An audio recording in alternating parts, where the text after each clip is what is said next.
बिस्मिल्लाहिर्रहमानिर्रहीम अस्सलामु अलैकुम वरहमतुल्लाहि वबरकातुहू। Welcome back to physics with Umar Farooq and MCQ discussion class. Test number 21 16 सितंबर 2021। MCQ नंबर फर्स्ट क्या है? Equation of kinetic energy is. तो काइनेटिक एनर्जी का इक्वेशन क्या है? अब ऑप्शन का पता नहीं है कि ऑप्शन उन लोगों के सामने क्या था। तो मेरे ख्याल में एक तो ये होनी चाहिए, kinetic energy is equal to half mv²। सबको पता है, ठीक है। ये इस तरह भी हो सकता है कि kinetic energy is equal to p² divided by 2m भी हो सकता है, ठीक है। ऑप्शन नंबर सी पर क्या होगा? बोथ ऑफ एबव या नन ऑफ एबव। तो इसमें क्या होगा? बोथ होगा। समझ आ रही बात की? ठीक है। Kinetic energy is a scalar quantity because of dot product. अब डॉट प्रोडक्ट कहाँ पर है? Kinetic energy is equal to half mv² है कि नहीं है? तो यहाँ पे ऐसे में v.v है, इस वजह से ये कौन सा क्वांटिटी है? स्केलर इन नेचर है, ठीक है। नेक्स्ट MCQ क्या है? If maximum height of a projectile is 800 metre then maximum range is what? Maximum range क्या होगा? तो ये आप लोगों ने पढ़ा है कि r is equal to 4h।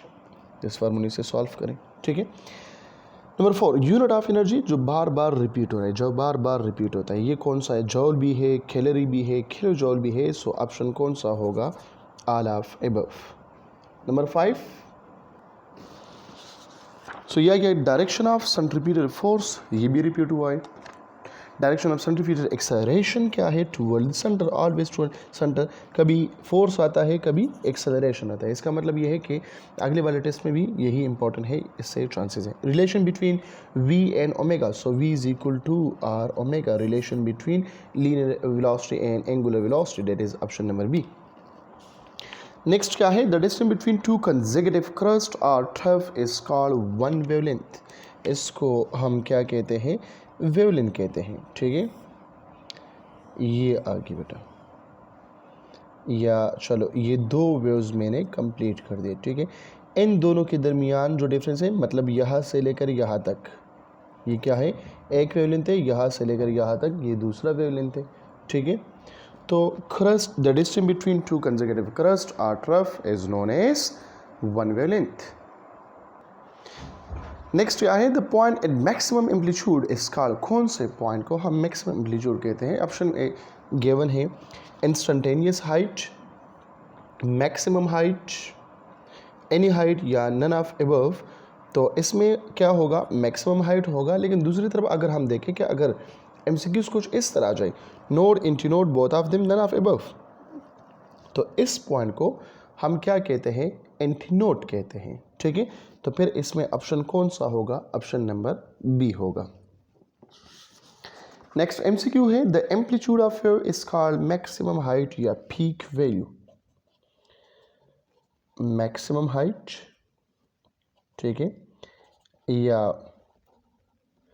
Summit point या समिट हाइट, या पीक वैल्यू या पीक पॉइंट या पीक हाइट, या पीक हाइट आगे तो पीक हम लिखेंगे, पीक पॉइंट। ये सारे वर्ड जो है हम इस्तेमाल करते हैं एम्पलीट्यूड के लिए, ठीक है। Two tuning fork A and B, if fork A has a 440 frequency, then what will be the fork B frequency if 6 beat in 2 seconds are produced? तो नंबर ऑफ बीट हम मालूम करते हैं, ठीक है। किस तरह मालूम करेंगे? 6 divide by 2 which is equal to 3। तो क्या हो गया इसमें? यहाँ पे क्या है? 440 है। या तो हम इससे माइनस करेंगे या इससे हम प्लस करेंगे, मतलब 440 माइनस 3। अगर हम मिनिमा मालूम करते हैं तो फिर क्या होगा? ये होगा 437, और फिर क्या होगा? 440 प्लस 3, तो ये होगा 443 होगा। तो इसमें ऑप्शन कौन सा होनी चाहिए? ऑप्शन नंबर ए 443 या 437।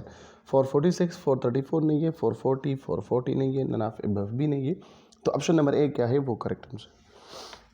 नेक्स्ट MCQ है which one is greatest in CP and CV। CP जो है वो क्या है? वो ग्रेटर है, क्योंकि हम कहते हैं CP is greater than CV, ठीक है।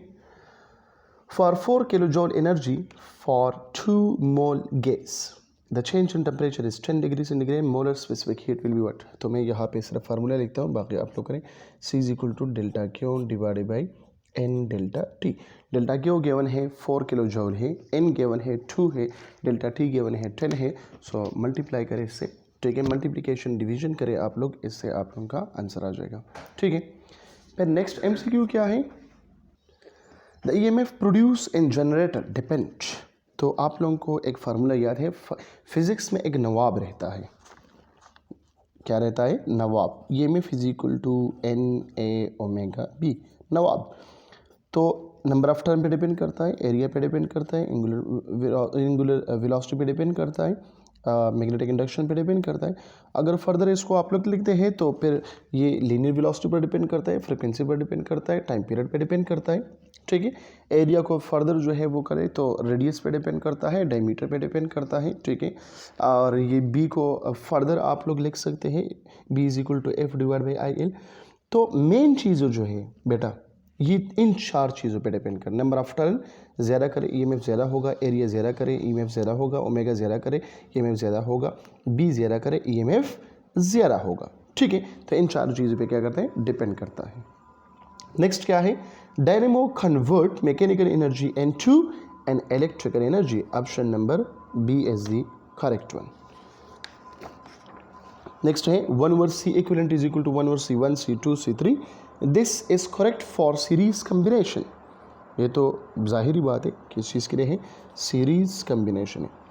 और रेस्ट मास ऑफ प्रोटॉन तो वो तो मौजूद है, लेकिन मास ऑफ फोटॉन अगर आ जाए तो फिर हम क्या लेते हैं, ज़ीरो कंसिडर करते हैं, लेकिन उसका मास मौजूद है। और ये मैंने आप लोग प्ले लिस्ट में देखे जो क्वार्क्स और मीज़ान में पढ़ा रहा था, तो वहाँ पे ये भी पढ़ाया था, ठीक है।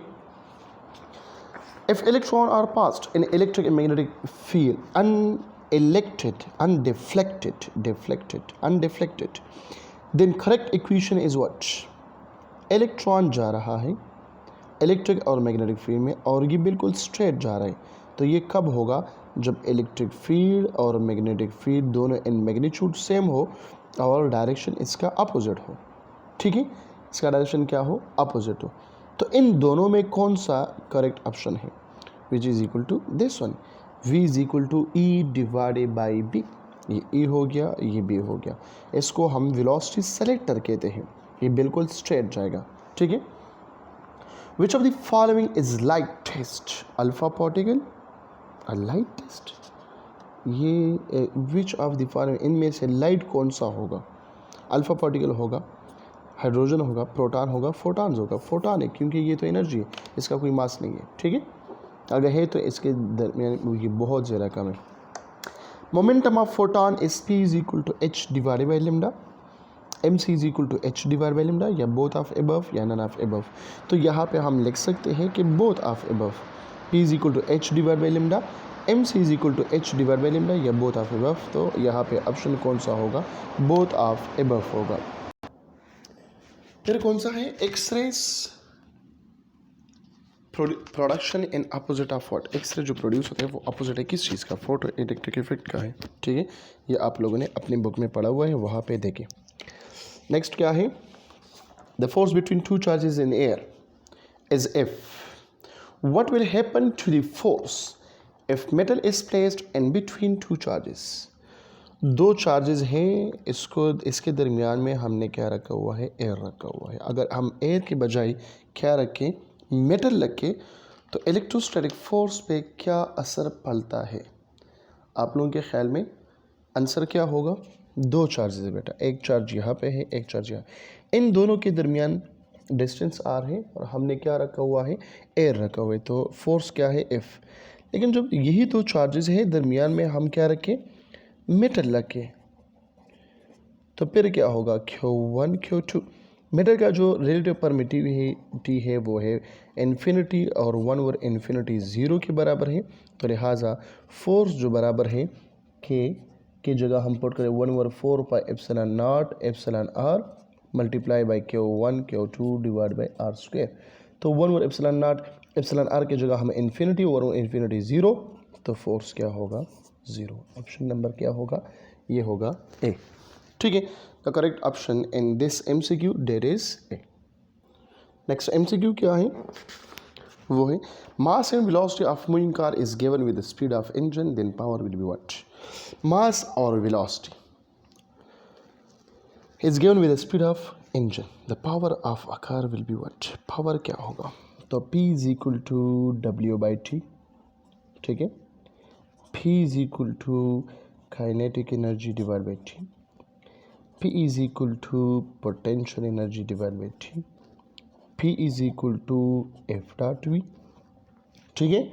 तो ये भी आ सकता है, ये भी आ सकता है, ये भी आ सकता है, ये भी आ सकता है, क्योंकि इससे क्या आएगा mv² डिवाइड बाई 2t, इससे क्या आएगा mgh डिवाइड बाई t, और ये तो ऑलरेडी आप लोग देखें कि P is equal to F.V, ठीक है।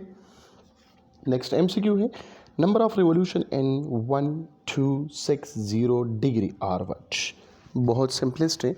अगर आप लोग देखें तो इसके ट्रिक्स मैंने बताई है बेटा कि देखिए 1 रिवोल्यूशन में कितने डिग्री होते हैं, 360 डिग्री होते हैं।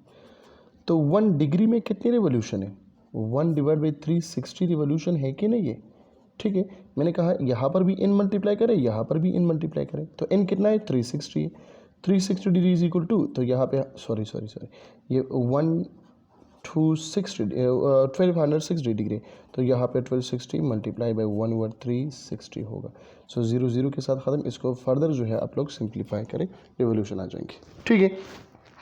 नेक्स्ट एमसीक्यू है law of conservation of energy is what, kinetic energy is equal to constant, potential energy equal to constant, kinetic energy plus potential constant या नॉन ऑफ अबव।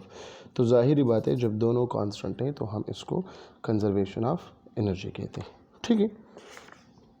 फिर क्या है, wave they do not carry energy is called stationary wave, उसको हम क्या कहते हैं, stationary wave कहते हैं।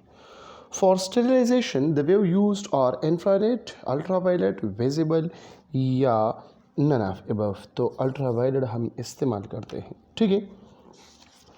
गिल्वानोमीटर इज यूज्ड फॉर, गिल्वानोमीटर हम किस चीज़ के लिए यूज़ करते हैं, for detection of small current के लिए हम इसको इस्तेमाल करते हैं, ठीक है।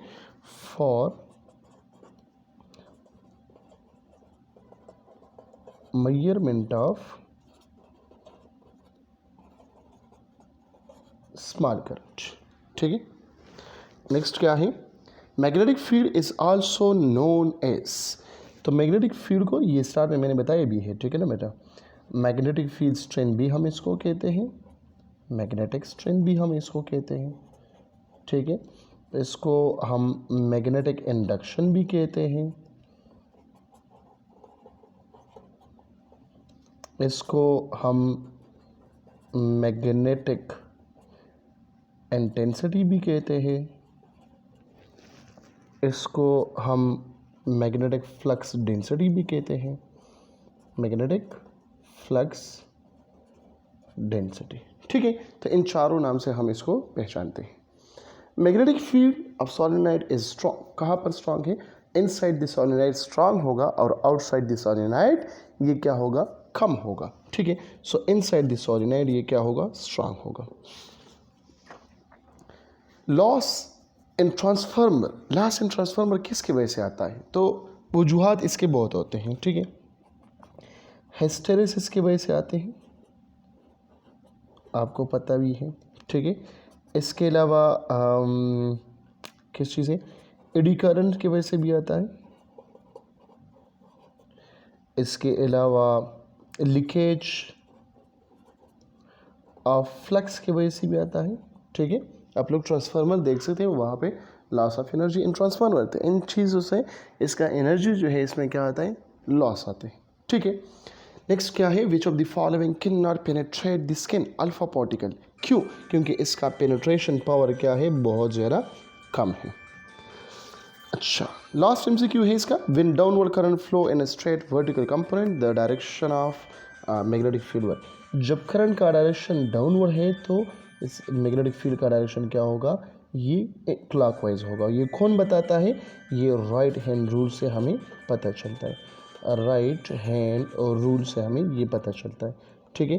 तो एंटी क्लॉकवाइज क्लॉकवाइज डायरेक्शन में होगा ये, ठीक है। तो clockwise, anti clockwise, toward north, toward south, ठीक है, तो ये क्या होगा, क्लॉकवाइज डायरेक्शन में हम इसको लेंगे। The direction of magnetic field is clockwise.